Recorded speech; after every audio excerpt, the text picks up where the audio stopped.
Эту удивительную на самом деле книгу написал татарский филолог, ученый, писатель из Набережных Челнов Рафис Салимжанов.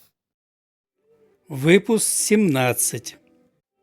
В прошлом выпуске мы разбирали творчество великого русского поэта Александра Сергеевича Пушкина и удивлялись, сколько в стихотворениях Пушкина тюркско-татарских слов. Это удивительно. И это говорит о каком-то очень близком генетическом родстве двух языков. И это родство, эта близость и схожесть не унижает, не принижает ни один язык, ни другой.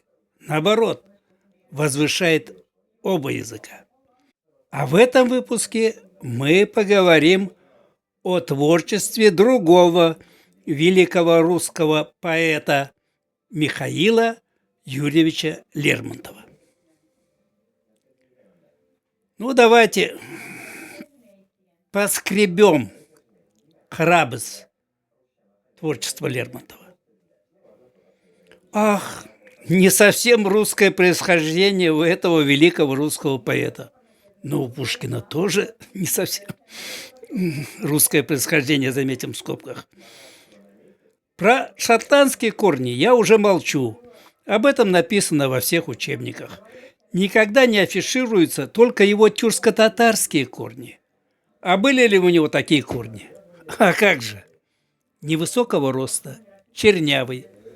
Посмотрите на портрет его матери. Она брюнетка, москвичка и явно из тюрков. Кстати, перед смертью Лермонтов командовал казачьей сотней, которая ему досталась от Руфина Дорохова, человека тоже отчаянного, прототип толстовского Долохова в «Войне и мире». Командовать казачьей сотней может только казак, то есть тюрок.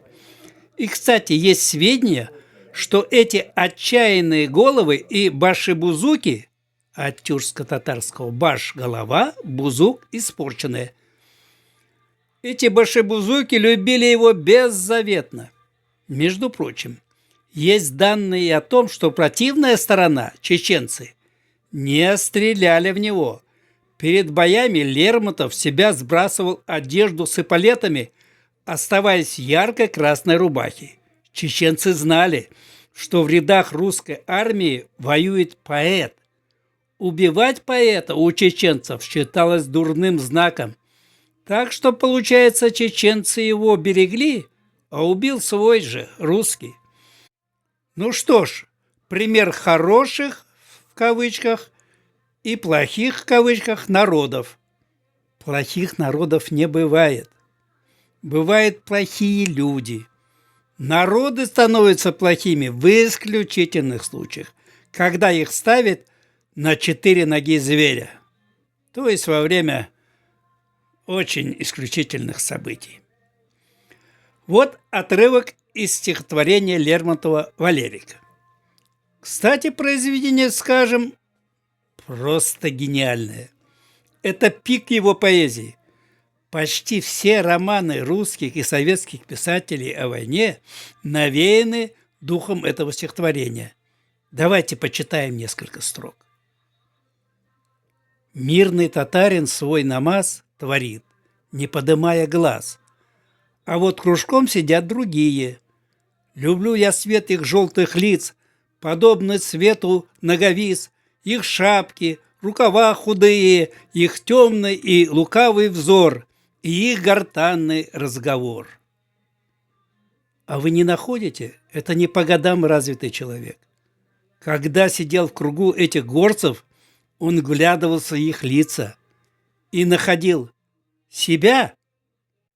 Вы думаете, человек, который свободно читал по-английски Байрона и Вальтера Скотта, который в совершенстве знал немецкий и французский языки, как свой собственный, свидетельство Акима Шангирея, друга детства и троюродного брата со стороны матери, кстати, он чингизид и внук крымского хана Гирея. То есть троюродный брат Лермонтова был чингизидом. Так вот, такой образованный человек, разве он не будет интересоваться языком своих предков? Кавказ Лермонтов любил беззаветно. Он в Пятигорск Биштау, заметим в скобках. Раньше Пятигорск назывался Биштау. 5 гор, любой тюрк легко переведет. Итак, в Пятигорск он начал приезжать с 4 лет вместе с бабушкой, которая души не чаяла в нем. Потом в 6 лет, потом в 11 лет. И к концу своей короткой жизни Лермонтов уже, видимо, не приезжал, а возвращался на Кавказ, как в родные места. Горы Кавказа, ну, конечно, да, от тюркско-татарского Кафтау. Горы Кавказа для меня священны, вы к небу меня приучили, я с той поры все мечтаю о вас и о небе. Печальный демон, дух изгнания, летал над грешною землей. Мы, когда еще учились в 8-летней школе нашего аула, всем классом обратили внимание на то, что Лермонтов в своем романе «Герой нашего времени» постоянно употребляет татарские слова: кунак, ячман, яхше, юг, баш, азамат, карагёз, каракүс и так далее. Кстати, кумыкский писатель Мурат Аджи утверждает, что Лермонтов служил именно там, где живут кумыки, которые разговаривают на том же чистейшем, как горный воздух, тарабарско-татарском языке. Кстати, более чистом, чем даже язык казанских татар, так как в современном татарском литературном языке много арабизмов и фарсизмов, а у них этого нет. Между прочим, еще в школе, изучая на уроках русской литературы роман «Герой нашего времени», я всегда думал, тот ли это язык? А именно, наш ли это язык, слова из которого употребляет великий русский поэт в своем романе? Если это так, почему на уроках литературы никто не говорит об этом? Сейчас я скажу всем сомневающимся учащимся школ. Лермонтов употребляет тот самый татарский и тюркский язык, на котором говорим мы, казахи, киргизы, узбеки, туркмены, турки, азербайджанцы, татары, кумыки, башкиры и еще 200 миллионов или уже даже больше тюрков, которые живут во всем мире. Так что не прибедняйтесь. Нас довольно много во всех частях земного шара. Так что изучать и знать тюркско-татарский язык есть смысл. Это красивейший, совершеннейший и древнейший язык мира. Когда будете изучать историю, обратите внимание, это тот же самый язык и в древних шумерах, и, пожалуй, фараонах, и в Древней Европе, и в Древней Азии, и на Алтае, и в Сибири, и в Китае, в далекой Америке, где в индейских языках человек называется иши, то есть кыше, как в современном татарском.